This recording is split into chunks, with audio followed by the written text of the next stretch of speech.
I gave my grandmother my list of the 10 women who I admire, like, and respect.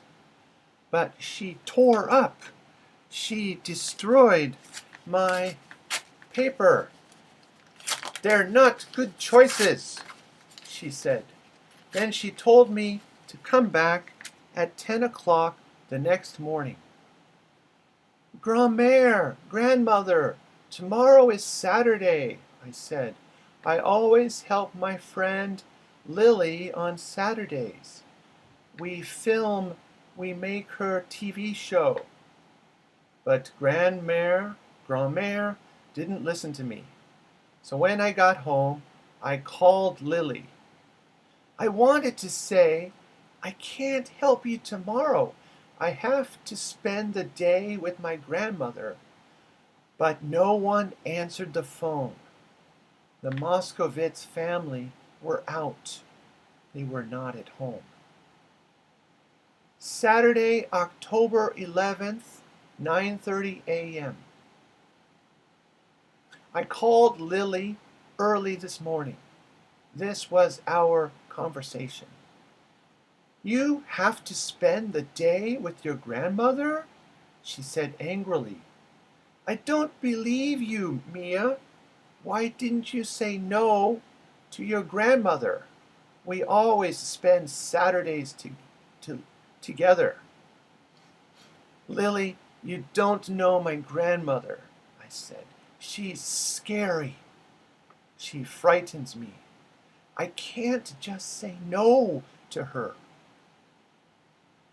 I don't know your grandmother, said Lily. That's true, Mia. I don't know anything about her. It's very strange. You know all about my grandparents. I've never introduced Lily to Grand-mère because Grand-mère hates children. Also, she hates hearing about poor people's problems. Lily makes TV films about the problems of poor people. I can't introduce Lily to Grand-mère now. I'm a princess. I don't want Lily to know about my future life in Genovia. Well, come to my place tonight, Lily said. I have to finish my film. You can help me. Then she hung up the phone. She stopped talking on the phone. She hung up the phone. Now I'm in the car with Lars. Lars is the private driver for Mia's father. He's also a bodyguard. Mia's father is a prince, so Lars protects him. Now I'm in the car with Lars. We've just arrived at the Plaza Hotel. I'm going to meet Grand-mère. 6. Blonde hair and fake nails. Saturday, October 11th, late afternoon.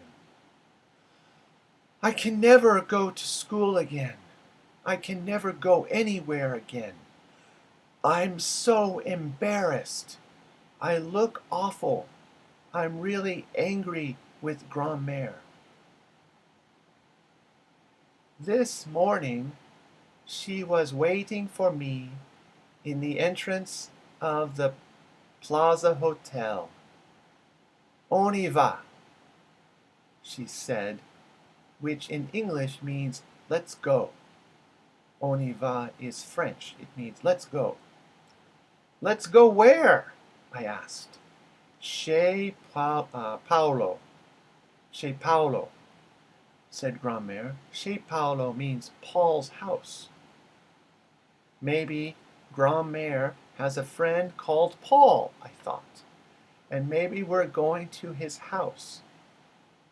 But Chez Paolo wasn't a house. It was a beauty salon, and Paolo was a stylist, a hair stylist. He makes ordinary people like me look beautiful. That is Paolo's job. First, he cut my hair short. Then he colored it blonde. My real fingernails, Tsume, my real fingernails are very ugly because I bite them. So he stuck beautiful long fingernails made of plastic on the top of my own nails. Then he put makeup on my face. When Paolo had finished, I looked in a mirror.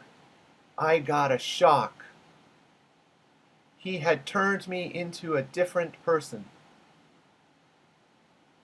Then Grand-mère took me to some very expensive shoe shops and clothes shops.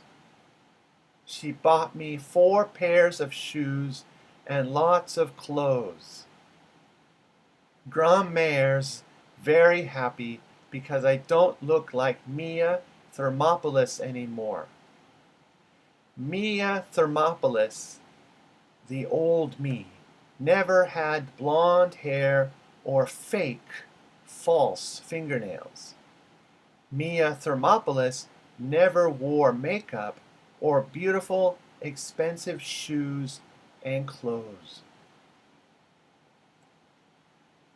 But I'm not happy at all. Who am I now? I don't know. I'm not Mia Thermopolis.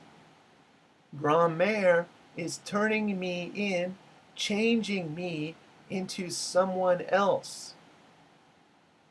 As soon as I got home, I tried to talk to my dad, but he didn't listen to me. "What's the problem, Mia?" he said. "You look beautiful. I like your new hairstyle. It's very nice."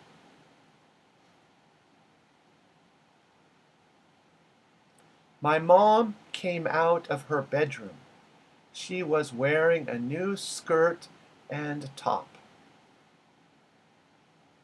And she looked great. She was going out on another date with Mr. Giannini. My dad stared at her, looked at her for a long time. "Mia," said my mom, "your grandmother is just trying to prepare you." "Prepare me for what?" I said.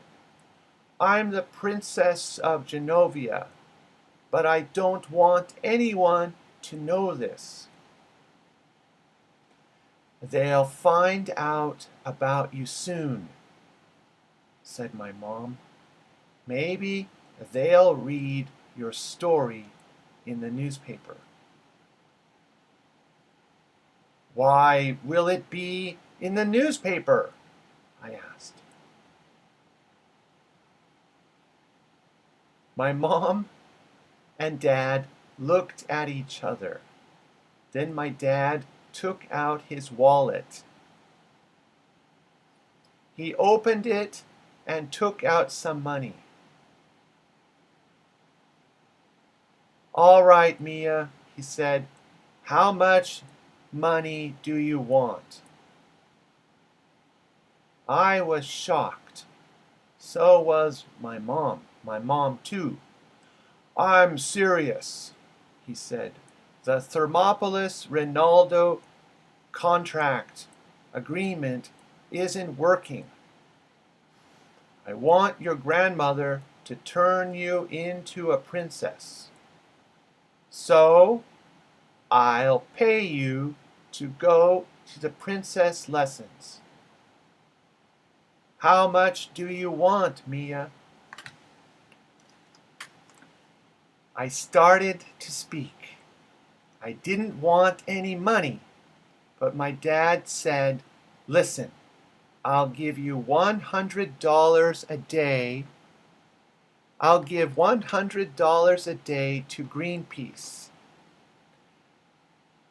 $100 is ichiman. I'll give $100 each day to Greenpeace. The money will arrive with a letter from you. The money will help Greenpeace to save a lot of whales. But you'll learn how to be a princess. I want to work for Greenpeace when I leave school. If I pay them all that money, they'll have to give me a job. So I agreed. I'll learn to be a princess. I didn't reply. At that moment, I wanted to be at Lily's place. Lily is my best friend. I didn't want to see Mr. Giannini having breakfast in our kitchen. He had spent the night at our place with my mom. I didn't want to know this. Frank, Mr. Giannini, missed his train home last night, said my mom. So I asked him to spend the night here. He slept on the couch, on the sofa. He slept on the couch in the living room. She was lying. I knew that, but I didn't say anything. Late morning. After breakfast, my mom and Mr. Giannini went to Central Park. They asked me to go with them, but I didn't go. I have lots of homework to do. That's what I told them. Maybe they'll kiss each other. I didn't want to see that.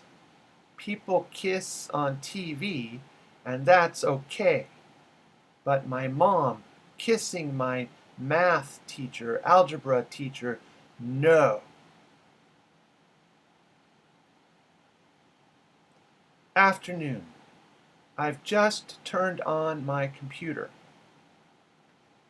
I've got an email from Michael Moskovitz. Michael Moskovitz is Lily's brother. Lily is Mia's best friend. I've got an email from Michael Moskovitz. He's going to help me with my extra algebra.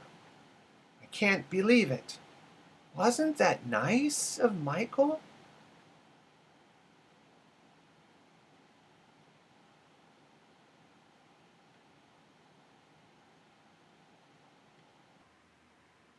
Chapter 7.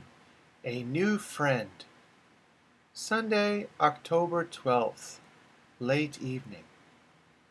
My dad called me after lunch. I want you to come to the Plaza Hotel this evening. I want you to have dinner with me and Grand-mère, he said. I'll send Lars to pick you up in the car. If you remember, Lars is Mia's father's private driver. When I told Mom, she looked happy. That's okay, she said. I'll stay here. I'll order some food from my favorite Thai restaurant. I'll watch TV. Dinner at the Plaza Hotel was very boring. I couldn't eat most of the food because it was meat. But I ate some fish and some chocolate ice cream. If you remember, Mia is a vegetarian, so she doesn't eat meat, but she might eat some fish. Dad kept asking me questions about Mom and Mr. Giannini. Mr. Giannini is Mia's math teacher in high school. Do you feel okay about your mom dating your algebra teacher? He asked. Why is my dad asking me this? My mom likes Mr. Giannini. I know that. But does she love him? I don't know. I didn't tell my dad about Mr. Giannini staying the night. When I got home, I saw 2 empty cartons of Thai food in the kitchen. I saw 2 empty boxes of Thai food in the kitchen. Was Mr. Giannini here for dinner? I asked my mom. Oh no, she said quickly. I was very hungry, so I ordered 2 meals. My mom has told me 2 lies today about Mr. Giannini. If you remember, the first lie was Mr. Giannini slept on the couch. And this second lie was that he didn't come for dinner, but he did. Lily still hasn't called. Lily is Mia's best friend. Monday, October 13th, morning. This morning, I asked Lars to stop the car at Lily's apartment building. I wanted her to ride to school with us, but she had already left her apartment. Afternoon. I usually sit with Lily in our school cafeteria at lunch, but today a boy called Boris Pelkowski was sitting beside Lily. He was sitting in the seat where I usually sit. Lily likes Boris Pelkowski because he's a great musician. Boris comes from Russia and he plays the violin. He also wears his clothes in a weird way.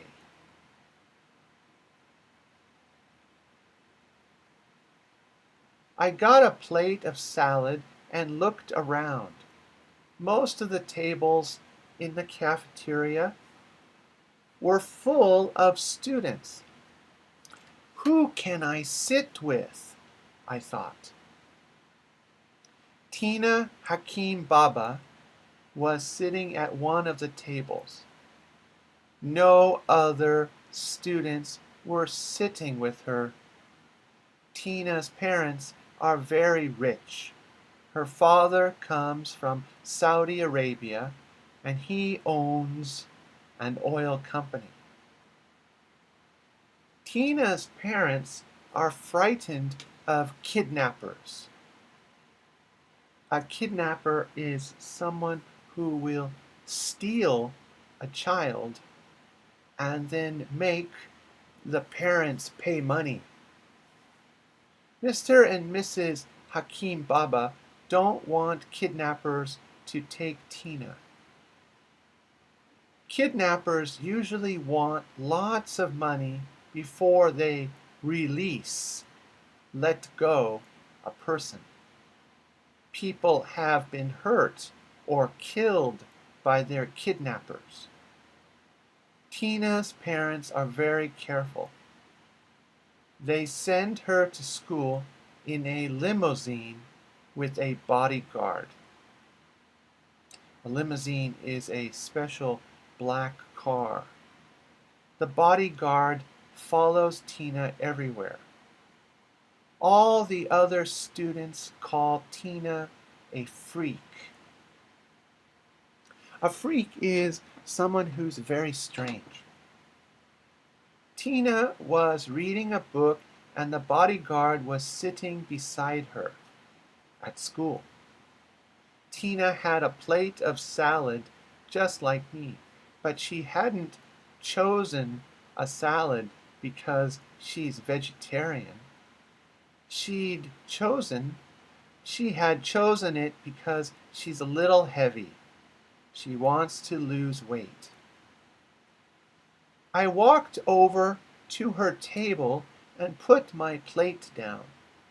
Can I sit here? I asked. Tina looked up in surprise. She looked at me and then she looked at the bodyguard. The bodyguard nodded. Okay. Tina laid her book on the table and smiled. She has large brown eyes and a nice smile. Yes, she said, please sit with me. Tina and I ate our salads and talked about school. There's going to be a dance at Albert Einstein on Saturday. I asked Tina if she had a date for the dance. A boy from Trinity High School is taking me to the dance, she replied. Trinity is a school for rich boys. I liked talking to Tina. She wasn't a freak at all. She wasn't strange. She was really nice. When she got up to get a drink, I looked at the book beside her plate. Tina was reading a romantic novel called My Name is Amanda. Lana Weinberger. She is Mia's enemy. Lana Weinberger walked over to the table. What has happened to your hair, Mia? She said loudly. It's a horrible yellow color. Then Tina came back holding an ice cream. She gave the ice cream to me. Oh, Tina, said Lana, did you buy that ice cream for Mia? Did your daddy give you money to buy a new friend? Tina was very hurt by Lana's words, and her eyes filled with tears. I felt very angry with Lana. Suddenly, I took the ice cream and pushed it onto Lana's sweater. Everyone in the cafeteria stopped talking. They stared at us. Look at what you've done! Lana screamed.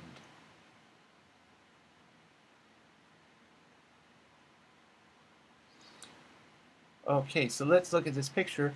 This is Mia with her new hairstyle. She has short blonde hair now. And this is Lana Weinberger. And she wasn't nice to this girl, Tina. So Mia got very angry.